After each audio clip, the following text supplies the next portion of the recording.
Aquabar, on dit quoi? On dit quoi? Bienvenue sur la terre des éléphants d'Afrique. Posez-vous. Posez-vous. Décapsulez votre boisson favorite. 5, 4, 3,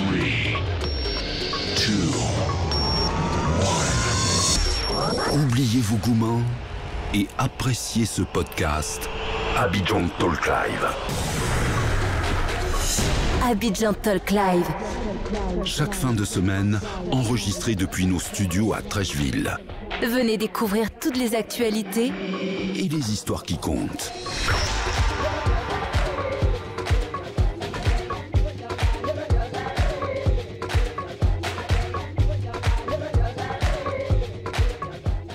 Alors pour vous, ça fera peut-être quelques jours que nous nous sommes laissés à la fin d'un super podcast Retour aux racines en compagnie d'Oscar et de Zoul, alors que nous, ça fait peut-être que 5 minutes que nous avons fait une pause. Merci de toujours nous être fidèles et puis de toujours nous écouter et de partout. De partout, hein. On est assez impressionnés, hein, modestement bien sûr, de nous écouter, de nous encourager avec vos messages, vos feedbacks et puis bien sûr les thèmes que vous voulez aborder.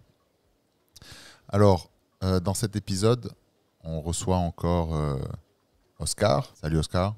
Salut. Ça va? Bien. Ça fait longtemps, hein? Ça fait très longtemps. C'était long. C'était très long. En tout cas, on est content de t'avoir avec nous. Super intéressant, l'épisode précédent. On a eu de bons retours aussi sur celui-là. En fait, c'est de la fiction. On ne sait pas, c'était il y a 10 minutes. Mais pour vous, c'était il y a plusieurs jours, plusieurs semaines même. Zoul, comment vas-tu? Toujours bien. Toujours bien? Ouais, ça n'a pas changé en 5 minutes. Ça n'a pas changé en 5 minutes. Ouais. Donc, on a fait une petite pause et on est revenu avec des idées assez intéressantes dont on voulait échanger avec vous. Et je vais commencer comme ça. Et vous allez peut-être deviner de quoi nous allons parler. Rien ne sert de réussir si les autres autour de moi ne réussissent pas aussi. Donc à travers cette phrase qui reflète, je pense, très bien l'enjeu de l'entrepreneuriat en Afrique de l'Ouest et plus précisément en Côte d'Ivoire, on lance et on ouvre un peu le débat à l'heure où notre région peine à relever certains défis, que ce soit celui de l'agriculture, que ce soit celui de l'énergie, du développement durable, de la santé, de l'eau, de l'éducation, de l'assainissement. Quelques hommes et quelques femmes arrivent à créer des entreprises avec un état d'esprit, celui d'entrepreneur. Leur objectif principal, on le disait aussi un peu dans l'épisode précédent, Retour aux racines, l'envie de vouloir contribuer au développement positif de notre pays en revenant avec notre expérience acquise loin de nos frontières et essayer d'améliorer la qualité de vie de nos compatriotes en créant des défis, des entreprises plus responsables, viables dans le temps économiquement et aussi dans le souci, je dirais, de relever les défis qui sont les nôtres. On ne peut pas réussir tout seul. On réussit aussi parce que les autres réussissent et les autres adhèrent au projet. Donc bienvenue dans cet épisode où nous allons parler des défis de l'entrepreneuriat en Côte d'Ivoire et grâce à la présence d'Oscar, élargir un peu nos frontières sur la région d'Afrique de l'Ouest. Pas mal comme introduction. Ouais. Assez complet. Oui. Ça vous a motivé, ça vous a inspiré. Tu coiffes bien On coiffe bien la problématique. Ouais. Alors, Oscar, quels sont les principaux défis, hein? Je commence tout de suite les pieds dans le plat. Hein. Tu m'excuseras, peut-être que Alors, il faut savoir qu'on n'a pas de notes devant nous. On est vraiment en ressenti, en impro total. Donc, à votre avis, les gars, quels sont les principaux défis auxquels les entrepreneurs ivoiriens, ouest-africains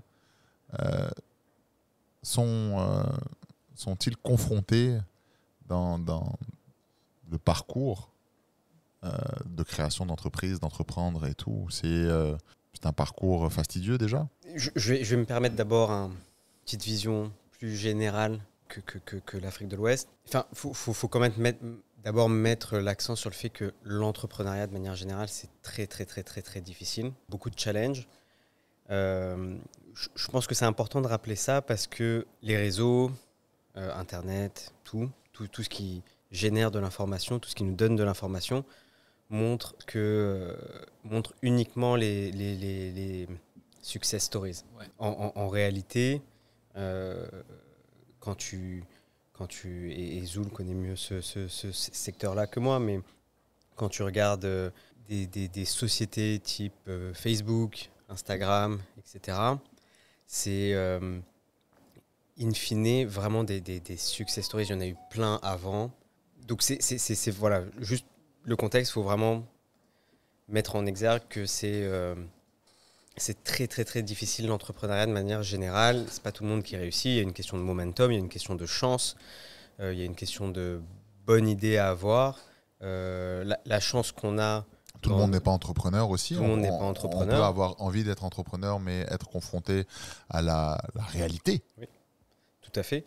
La chance qu'on a en Côte d'Ivoire et Afrique de l'Ouest, c'est que, je ne dirais pas qu'il y a tout à faire, mais il y a encore beaucoup, beaucoup de choses à faire dans beaucoup de secteurs. Mais voilà, à la fin, statistiquement, je pense, quand on regarde...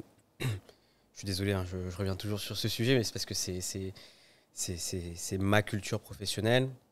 Quand tu regardes les fonds d'investissement qui investissent dans des startups, je crois que la statistique, c'est un investissement sur 10, voire sur 20 qui fonctionne vraiment. Et c'est ce que recherchent ces fonds-là, c'est le Google de l'Afrique, le Facebook de l'Afrique, etc. etc.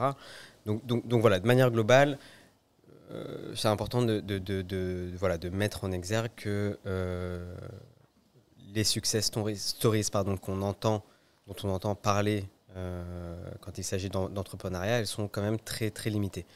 Maintenant... et peuvent induire en erreur, les success stories. Du coup, j'aurais une question, déjà, avant qu'on approfondisse.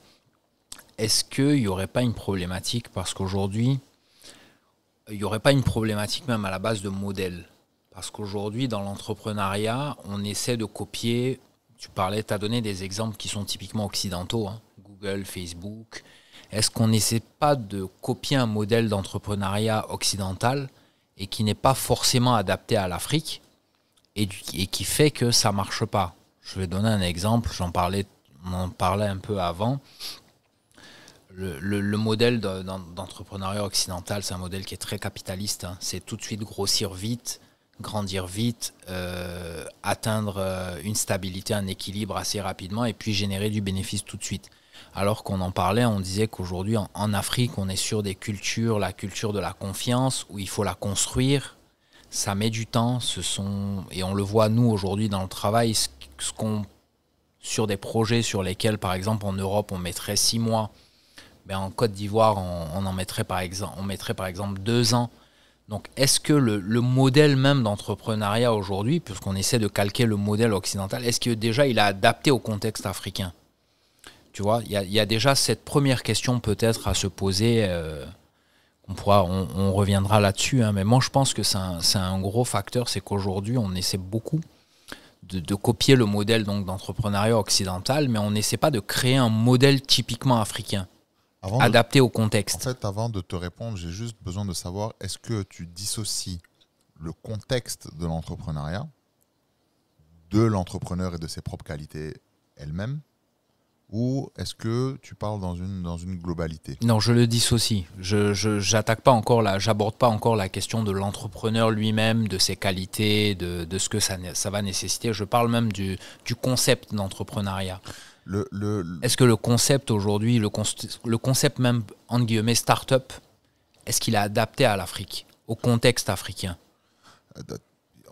On est obligé de constater qu'aujourd'hui, et on en parlait un peu dans l'épisode précédent, lorsqu'on concluait sur les fintech et un peu sur le retour des expats ou surtout des natifs qui revenaient au pays avec une certaine compétence.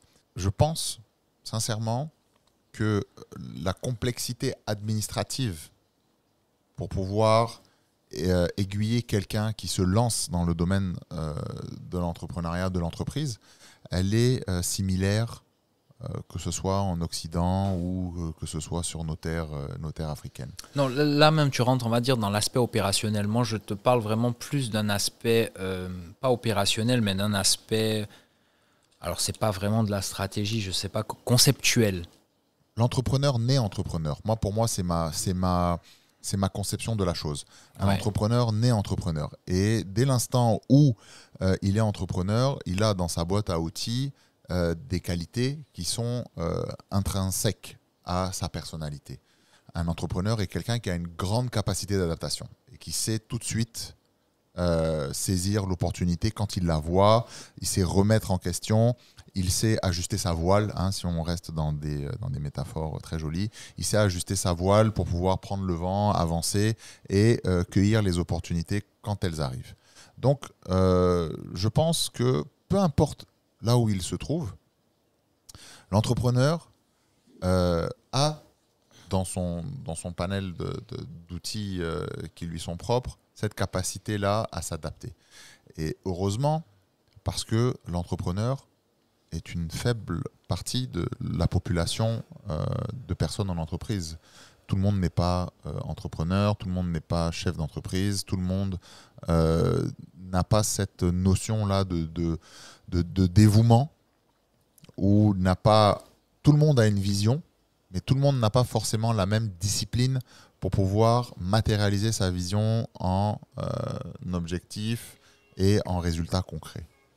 Donc je pense que le modèle, certainement que en Occident, il doit y avoir plus de programmes, il doit y avoir plus de forums, il doit y avoir un accès à l'information ou un accès à l'expérience qui doit être beaucoup plus vulgarisé et qui va permettre aux jeunes entrepreneurs de pouvoir déjà avoir quelques points de repère qui vont le guider à avancer pour gagner du temps.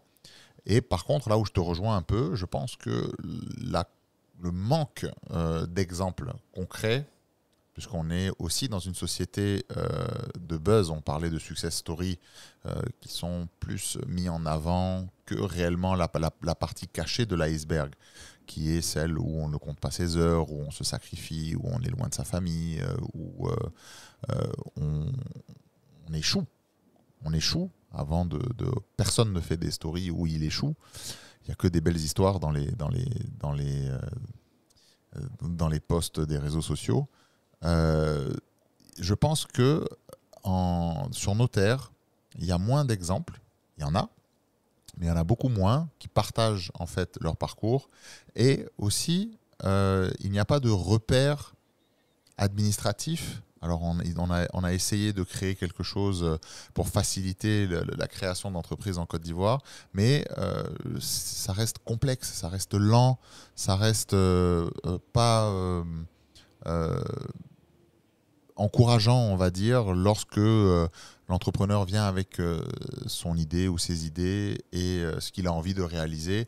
Je pense que ça peut plus le démoraliser, le décourager qu'autre chose. Effectivement, on voit que les success stories, et c'est un peu, pour moi, c'est un peu, le mot est lourd, mais c'est un peu une forme de propagande qu'on a à laquelle on assiste sur les réseaux sociaux. C'est qu'on voit des Elon Musk, encore plus quand on vient d'Afrique, parce qu'on voit que les très gros, en fait, des Elon Musk, SpaceX, etc., tous ces grands noms-là, alors qu'en réalité, et du coup je me rapproche un peu plus du sujet, en Côte d'Ivoire, et nos autres géographies, la réalité est complètement différente. Je pense que c'est c'est sportif de vouloir monter une société ici. Encore une fois, il y a énormément d'opportunités, mais c'est vraiment sportif. Alors effectivement, et là je fais un lien avec un épisode du podcast précédent où un de tes invités disait que quand on revient en Côte d'Ivoire, l'administratif c'est beaucoup plus facile que si on était en France, typiquement passeport, etc. C'était ça l'exemple pris. On connaît toujours quelqu'un qui est capable de arranger, etc. Ça, c'est la réalité quand on est né ici d'une grande famille, ou en tout cas, alors peut-être pas la surface financière, mais en tout cas par le réseau. Mais c'est pas commun pour l'Ivoirien lambda. Oui, tout à fait. Et quand on n'a pas ce réseau-là, quand on est un étranger, et même pas. C'est hyper compliqué. C'est hyper compliqué. Bon, je te donne mon exemple. Je suis natif d'ici, on en parlait précédemment, on connaît tous les rouages. Moi, il y a à peu près 1 an, je me suis donc lancé, créé ma société, et je peux te dire qu'on a eu les mêmes problématiques que quelqu'un qui viendrait, qui connaît rien à la Côte d'Ivoire. Donc pas forcément. Et c'est là où c'est très compliqué, c'est sportif. C'est vraiment sportif. Il y a des structures qui se mettent en place, donc qui sont censées aider donc ces jeunes entreprises. Au final, c'est pas ce qui est annoncé, c'est compliqué. Il y a beaucoup d'effets d'annonce, et derrière, en fait, ces belles affiches avec ces belles couleurs, machin et tout, le système ne se met pas en place pour pouvoir... Tout à fait. Et l'exemple le plus frappant qui est le CPC. Donc il y a un guichet unique pour la création d'entreprises, où sur leur site web, ils annoncent tu crées ta société en 1 semaine, je crois. 1 ou 2 semaines. Exemple concret, ma société, ça a mis 6 mois. Pour des broutilles, quoi. Enfin, on avait tous les papiers qu'il fallait, on avait tout était en ordre, tout était fait correctement dans les règles de l'art, mais ça a quand même mis 6 mois, donc c'est assez compliqué.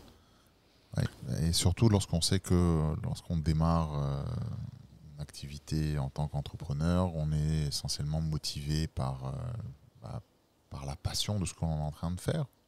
Et cette lourdeur et cette complexité administrative peut décourager. Oui. Ça peut décourager, et ça peut remettre en question, en fait le plan initial de l'entrepreneur. Exactement, parce que toi, dans ton business plan, ces 6 mois-là, tu n'étais pas censé attendre des documents, donc tu ne peux pas émettre de facture, puisque juridiquement, tu n'existes pas. Enfin, administrativement, ta structure n'existe pas. Donc ça décale tous tes plans, et généralement quand tu es entrepreneur, tu n'as pas des budgets illimités, tu n'as pas des lignes de crédit illimitées, donc déjà tu n'as quasiment pas de crédit auprès de banque. C'est très très rare de trouver en tant que jeune entrepreneur qui sort de nulle part, alors pas jeune, moi je suis pas jeune, mais jeune structure, de trouver des financements auprès d'organismes, à moins d'avoir la fameuse idée buzz à la SpaceX ou Facebook. C'est quasi inexistant, donc ça va être généralement du love money. Donc du love money, ce que c'est pour nos auditeurs, c'est de l'argent que tu vas toucher auprès de ta famille, de tes proches, ou ce genre de choses, voilà. Qui vont t'aider à monter ta structure. Donc oui, cette lourdeur-là fait que tu accuses du retard par rapport à tes prévisions, et généralement ce retard-là, il peut être fatal pour des jeunes entreprises. T'es mort avant d'être né. Et même au-delà de l'idée buzz, je vais te donner un exemple. C'est une question, peut-être que toi, Zoul ou Farid, vous avez la réponse, mais je crois que c'était il y a 4 ans. Uber est arrivé, ça n'a jamais fonctionné. Tu avais 4 Uber qui se baladaient dans Abidjan, puis d'un coup, tu as... alors qu'à l'époque, tu avais Africab qui fonctionnait hyper bien, puis d'un coup, plus rien. Et puis un jour, tu as une boîte... donc on ne parle pas de start-up, pas d'entrepreneuriat, parce que c'est des sociétés qui existent ailleurs. C'est des grosses boîtes. Et puis un coup, tu as Yango qui arrive, et là, ça se déploie à une vitesse. Uber revient. Je crois qu'il y a Hitch qui arrive ou qui est déjà arrivé. Donc, c'est pas. Il y a quelque chose, je pense, un peu d'inexplicable un peu à l'entrepreneuriat dans la zone. Et il faut être solide financièrement. Faut être persévérant. Enfin, comme je disais quelques minutes auparavant, c'est vraiment sportif. Et même quand, je pense, Farid, tu pourras nous le dire, même quand tu es là avec ta société depuis plusieurs années, avec une place assez importante sur le marché, tu galères littéralement tous les jours. Tous les jours, c'est un réel combat. Donc, quand déjà tu es une société assez mature, tu galères, on peut imaginer que quand tu crées quelque chose, c'est x10, x1000. C'est exactement, c'est assez compliqué. Et tu donnais l'exemple d'Uber, c'est là où je voulais en venir à ce que je disais au tout début. Uber, en Europe, c'est ce que j'appelle donc le modèle occidental de start-up. C'est je sors un produit, ce produit-là fonctionne très rapidement, il y a un engouement, ça se met en place, c'est des sociétés qui se valorisent très très rapidement en fait en termes de valorisation qui vont cartonner, qui vont avoir une très très forte croissance. Mais ce modèle-là ne fonctionne pas forcément en Afrique parce qu'il y a cet aspect où il faut que à mon sens, et là ça n'engage que moi, où il faut que je parle de la Côte d'Ivoire, l'Ivoirien ait confiance. Donc tu peux venir, tu peux être très gros, être très bon à l'étranger et puis arriver là et puis tu as toujours cet aspect culturel là qui va te dire lui on le connaît pas, il faut qu'on le connaisse. Et c'est pour ça que je disais au tout début, est-ce que le modèle de start-up à l'occidental peut fonctionner en Afrique? En Afrique, tu as vraiment ce lien de confiance que tu dois tisser. Ça met des années. Au-delà des problématiques administratives que tu peux avoir, de tes problèmes quotidiens dans l'opérationnel, il y en a pas mal. T'en as d'autres. Donc, il y a cet aspect-là qui est peut-être idéologique qu'il faut aussi prendre en compte. Après, tu as tout ce qui est donc, dans les aspects administratifs, la lourdeur. Mais autant l'entreprise est récente ou elle est ancienne, c'est un obstacle qui est commun. C'est un défi qui est commun. Il faut savoir se réinventer et pour pouvoir se différencier. Et là, je parle vraiment de mon expérience personnelle. Lorsque on veut forcément et systématiquement s'inspirer de ce qui se passe en Occident, de ce qui marche en Occident n'est pas forcément synonyme de succès sur nos terres. Exact. Il faut prendre en compte les réalités de notre marché. Très souvent, et c'est un exemple extraordinaire où on a un partenaire avec qui on travaille depuis 2011, qui est un fabricant de produits récréatifs, donc tout ce qui va être motomarine, quad, enfin motomarine entendez par là jet ski, quad, buggy, machin et tout. Donc nous, dans notre entreprise, c'est une petite part vraiment toute petite part de nos activités. C'est la partie fun, on va dire, du boulot. Et j'avais ce responsable-là, communication et marketing de ce grand fabricant mondial qui me disait mais vous n'utilisez pas les supports marketing que l'on vous envoie et pourquoi, etc., etc. Et donc je lui disais non, je ne les utilise pas et je les utiliserai jamais. Il me dit mais pourquoi, c'est de belles images, c'est joli, etc., etc. Je dis ouais, mais les paysages qu'il y a sur les visuels, donc sur tout ce qui est marketing support que tu partages avec nous, déjà c'est pas les paysages, c'est pas les paysages de nos pays. Et là, blanc, complet. Il répond plus parce que oui, effectivement, en Côte d'Ivoire, il n'y a pas de désert, par exemple. Il n'y a pas de montagne avec de la neige. Avec de la neige, il n'y a pas ce genre de truc. Et je lui ai dit, je n'utiliserai pas aussi le support que tu utilises parce que tu me mets que des blonds aux yeux bleus dessus. Et ça ne parle pas en fait à ma cible. Moi, ma cible, elle est africaine, elle a une certaine réalité qui n'est pas la vôtre. Donc, si vous adaptez votre communication, peut-être que on va l'intégrer. Donc, oui, ce qui se passe en Occident n'est pas forcément synonyme de succès sur nos terres. Il y a beaucoup, on est dans un espèce d'intranet avec aussi d'autres spécialistes de communication et de marketing pour d'autres produits, et on voit aussi ce qui va se passer par exemple dans un pays voisin qui est le Ghana, qui est très proche de la Côte d'Ivoire, hein. C'est un pays voisin limitrophe, et certaines réalités de ce marché-là ne sont pas les nôtres aussi. On ne peut pas, par exemple, intégrer des solutions qui marchent au Ghana, parce que la réalité du Ghana n'est pas celle de la Côte d'Ivoire. Donc, pour revenir un peu au défi de l'entrepreneur, je pense qu'il doit s'armer de patience et saisir en fait l'opportunité lorsqu'elle se présente. Oscar disait tout à l'heure qu'il y a 3-4 années, Uber était là, ça n'a pas marché. Uber, c'est un grand groupe, c'est même pas à présenter. Ils sont venus, ça n'a pas marché, ils se sont cassés la gueule. Il y en a d'autres qui sont venus aussi dans le même secteur ou dans des secteurs différents. Ils sont venus, ça s'est cassé la gueule. Et à un moment donné... Enfin, ça s'est pas cassé la gueule, ça a cartonné plutôt. Au tout début Non, Uber s'est cassé la gueule. Pourtant, aujourd'hui, on a Yango, pour donner l'exemple. Oui, mais c'est ce que je disais. Aujourd'hui, il y a Yango qui fait exactement la même chose, mais qui cartonne. Oui, mais quelques années après. Je pense qu'il y a eu ce temps de maturation en fait, de la société. Donc le message que je veux donner aux jeunes entrepreneurs par rapport à ça, c'est que... Il faut être patient. Non seulement très cher jeune entrepreneur, si toi aussi tu as envie de conduire... Pour ceux qui ont la ref, donc 36-15. Donc si je crois que je suis trop jeune. Tu peux avoir pour le 36-15, ouais.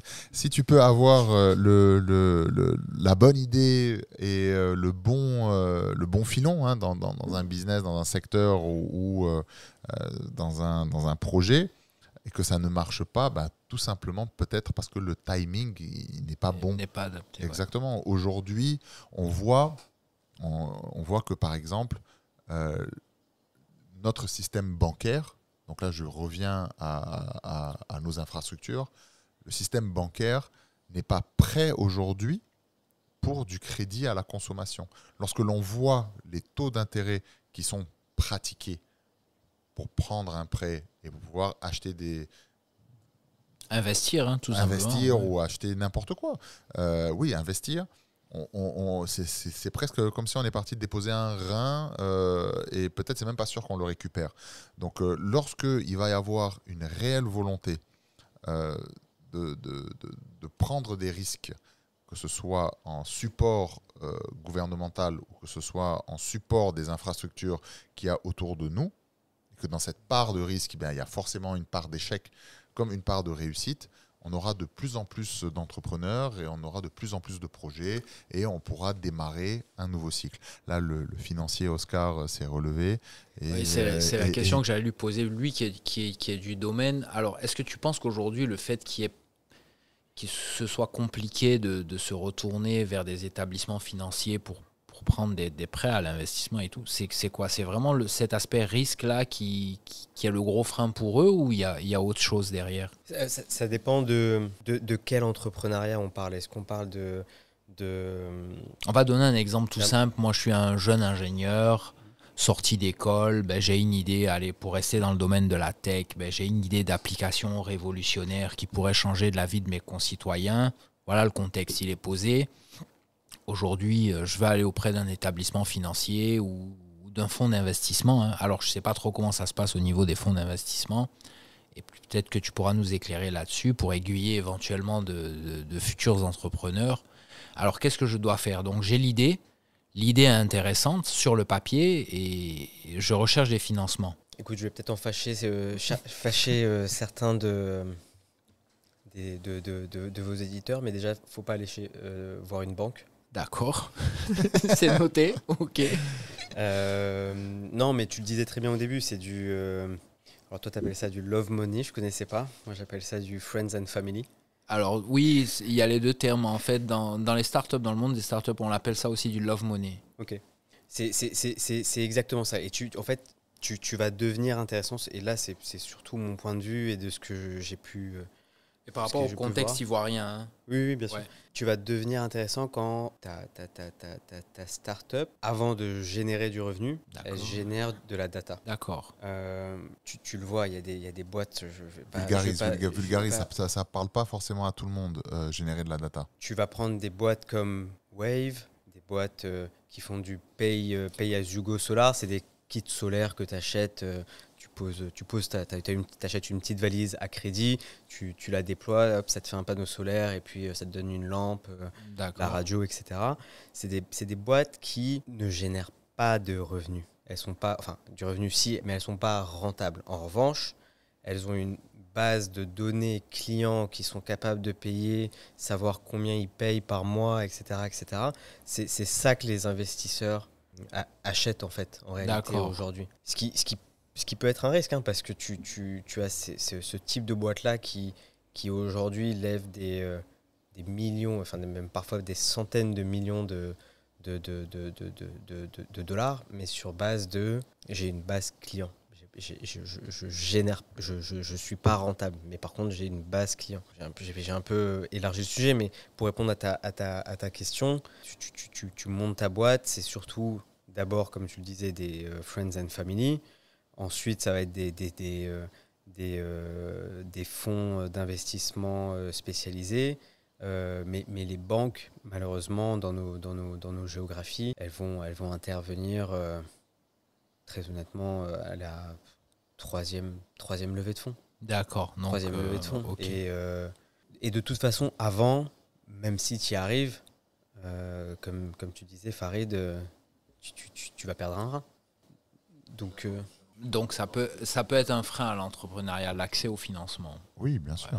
Bien sûr. Bien sûr. Enfin, je le dis pour nos auditeurs. Il faut que, oui, je vais dans ton sens. Il faut être créatif, financièrement, être moins exposé. Tu n'as pas ici, pour finir sur ce côté-là, sur cet aspect-là, financement, tu n'as pas ici, contrairement à ce que tu peux avoir en France, par exemple, tu n'as pas de subvention. Tu n'as pas d'aide publique pour les entrepreneurs on parle de montants minimes, hein, on parle de quelques milliers d'euros, mais qui sont importants au début pour un entrepreneur. Tu n'as pas ça en Côte d'Ivoire et même... Il y a quelques programmes. Ça reste encore très limité. Très limité. Après, on revient à ce même genre de choses. On rentre dans des tracasseries administratives pour pouvoir avoir accès à ces programmes qui sont interminables. Donc, du coup, tu laisses tomber et tu te dis, bah, écoute, je vais plutôt focaliser mon énergie à aller chercher l'argent ailleurs. Ouais, il y a donc la lourdeur. Et la lourdeur administrative, ouais. Et tu reviens encore sur ce sujet, même quand tu as des programmes comme ça. Tu reviens encore sur ce sujet de réseau.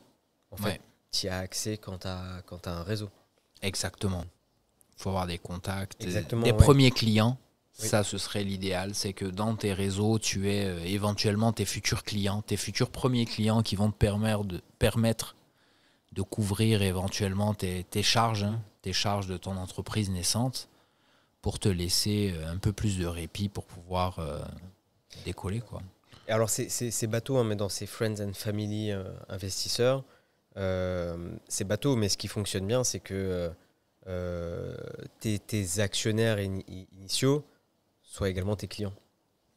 Comme ça, d'entrée de jeu, tu consolides un chiffre d'affaires. Ouais. Alors une question, est-ce que donc alors on entend très souvent sur Internet. Faites attention, les fonds d'investissement, tu risques de perdre ta société, tu risques de perdre le fonds parce que derrière, c'est des fonds d'investissement, c'est que la rentabilité qui compte. Est-ce que c'est toi qui es dans le domaine de la finance, est-ce que c'est vraiment le cas? Est-ce qu'on risque de perdre en fait les rênes de sa société en faisant appel à des fonds d'investissement parce qu'on va lâcher trop de parts de sa société ou ce genre de choses? Ou non, c'est moins impactant qu'on ne l'imagine ou c'est surfait en fait ce qu'on voit sur les réseaux sociaux? Non, ton fonds d'investissement, il y a deux raisons pour lesquelles tu fais venir un fonds d'investissement. Soit, deux manières de le faire venir, et donc deux types de fonds d'investissement distincts. Tu as les fonds d'investissement minoritaires et les majoritaires.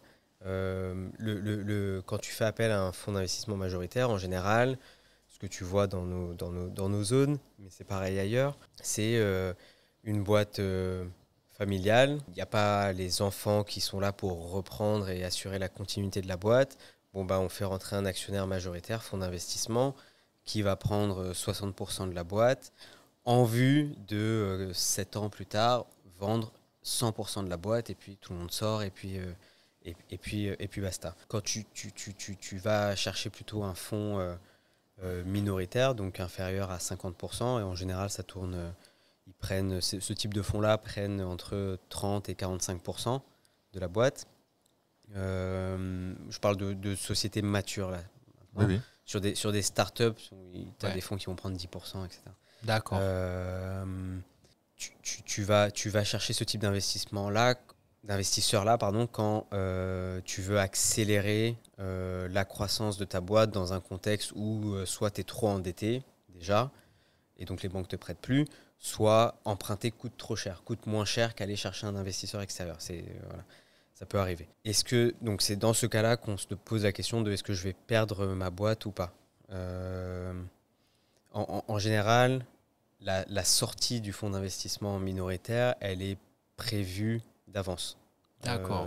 Dès l'instant où ils vont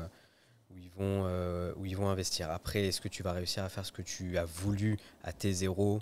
Il y a une probabilité de succès, une probabilité d'échec. Mais en gros, tu vas dire, à la sortie du fonds, le fonds va te dire je veux que tu me rachètes à tel prix. Tout va dépendre de est-ce que tu as la capacité de, toi personnellement, ou est-ce que la boîte elle-même a la capacité de racheter l'investisseur sortant. Donc non, tu la perds pas. D'accord. Tu la Donc perds c'est pas, vraiment, tu la perds pas on forcément. va appeler ça mythe réseaux sociaux, quoi. Oui. D'accord. Tu la perds pas forcément, et tu as des exemples d'actionnaires qui ont fait rentrer un fonds minoritaire et au bout de 5 ans ont racheté l'investisseur. Ok. Alors un autre problème, et je pense que je ne sais pas si on va terminer là-dessus, un autre gros problème des startups en Côte d'Ivoire ou de l'entrepreneuriat, c'est qu'au début on lance sa boîte, on est seul généralement, ou on est 2-3 personnes, ça marche bien au début, mais on est très très vite. Alors si les projets qu'on a ou les idées qu'on porte cartonnent, entre guillemets, ont un impact, il y a une grosse problématique qui après même, à mon sens, devient même plus importante que les problématiques financières, c'est les compétences. De trouver des ressources humaines et des compétences. Surtout en Côte d'Ivoire, c'est très compliqué parce qu'on a vécu de nombreuses années où le système éducatif a été complètement mis de côté. J'assume même mes dires. Où aujourd'hui, on va avoir... Alors, dans les domaines techniques, ça va être très, très compliqué. Dans les domaines, on va dire, d'un point de vue général, ok, on arrive à trouver les compétences qu'il faut. Je ne dis pas qu'elles n'existent pas. Elles existent, elles sont très rares. Et du coup, moi, je donne l'exemple de ma boîte où aujourd'hui, c'est la problématique majeure. Ce n'est pas d'avoir des clients. Il y en a, on en refuse même. C'est pas ça la problématique. La problématique, ça va être de trouver des compétences pour accompagner la croissance de l'entreprise. Et là, c'est vraiment le chemin de... Un défi. C'est un putain de défi, excusez-moi le terme, c'est assez compliqué, surtout dans les domaines très techniques. Moi je suis dans l'informatique, dans le développement, c'est assez spécifique et c'est très compliqué. Donc là, ça peut être un sujet de podcast à part entière, l'éducation et tout. Et donc ça, c'est une autre problématique, c'est qu'il faut l'anticiper, il faut réfléchir dès le début à ça. Ok, mon idée est bonne, je trouve l'investissement pour lancer ma boîte, j'ai du succès, pour pouvoir répondre à ce succès, il faut grandir. Et comment je grandis? Donc, comment est-ce que je m'entoure? Comment est-ce que j'accompagne cette croissance-là? C'est tout autant de défis et d'opportunités que l'entrepreneur doit prendre en compte et faire face lorsqu'il se lance justement dans le monde dans le monde de l'entreprise.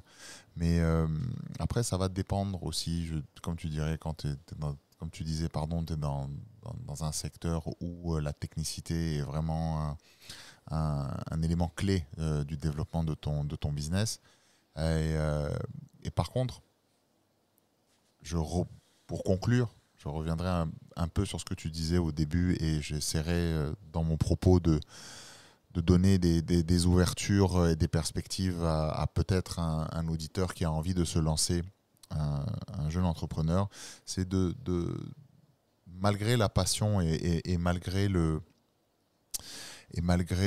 l'engagement et le sérieux que tu peux avoir, je te tutoie, cher entrepreneur, il faut toujours quand même garder un peu les pieds sur terre parce qu'il y a ce que tu peux faire et il y a ce que tu aimerais faire. Et entre les deux, il faut vraiment réduire le gap en analysant bien l'environnement dans lequel tu es.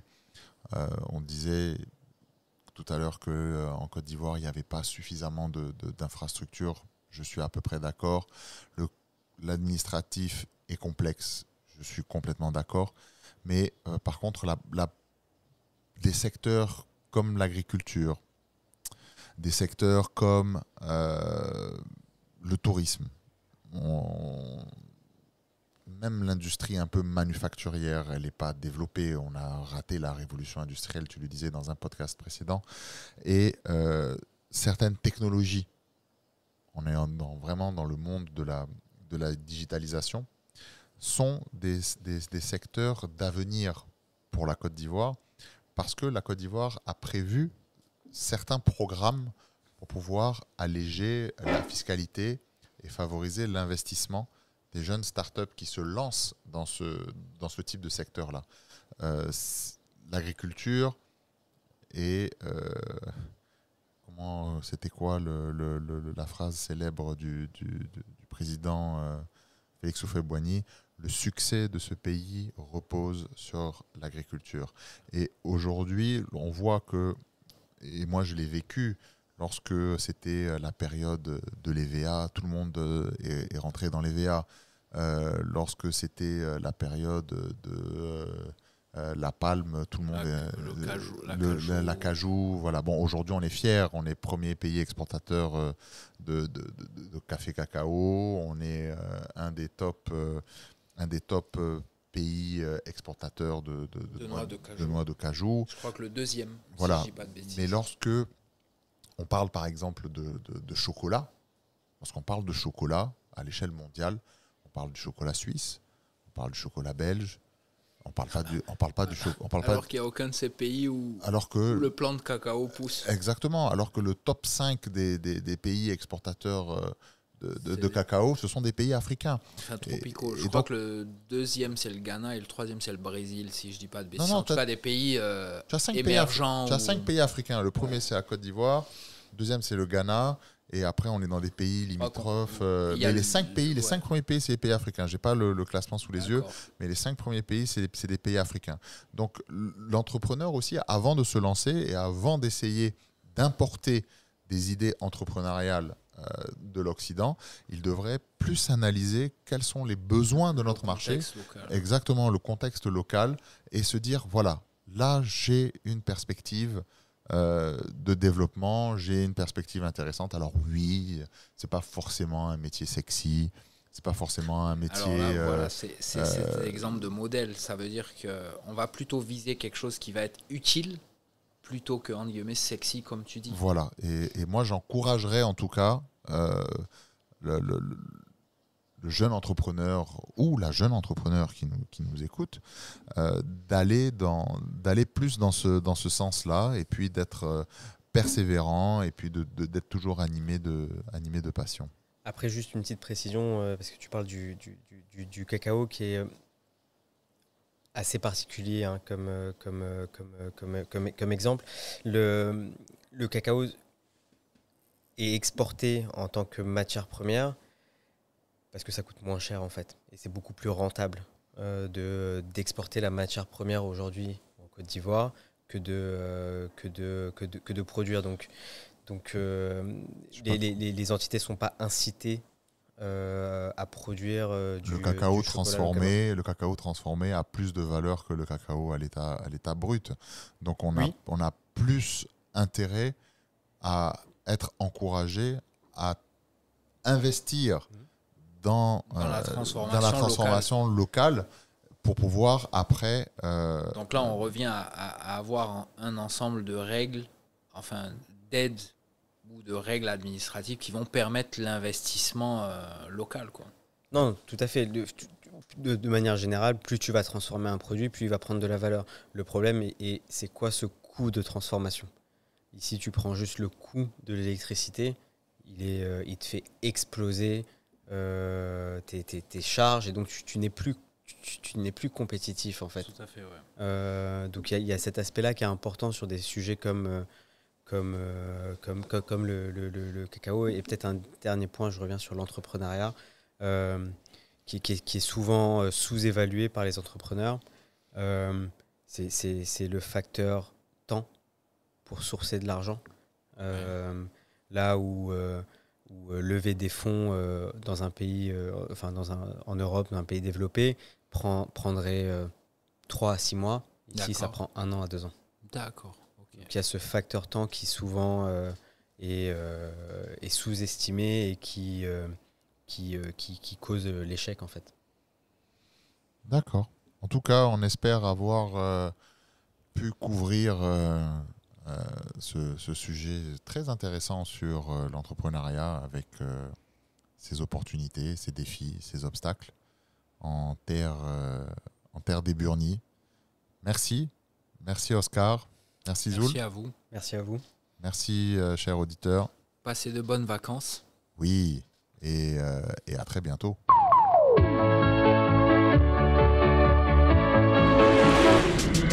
Nous allons maintenant vous demander la moitié de la route. Abidjan Talk Life, c'est terminé. On espère que vous avez passé un bon moment. Posez votre bière et reprenez une activité normale. N'oubliez pas de vous abonner sur Apple Podcast, Google Podcast, Spotify et de commenter sur notre profil Instagram. Découvrez de nouvelles actualités et histoires au prochain numéro.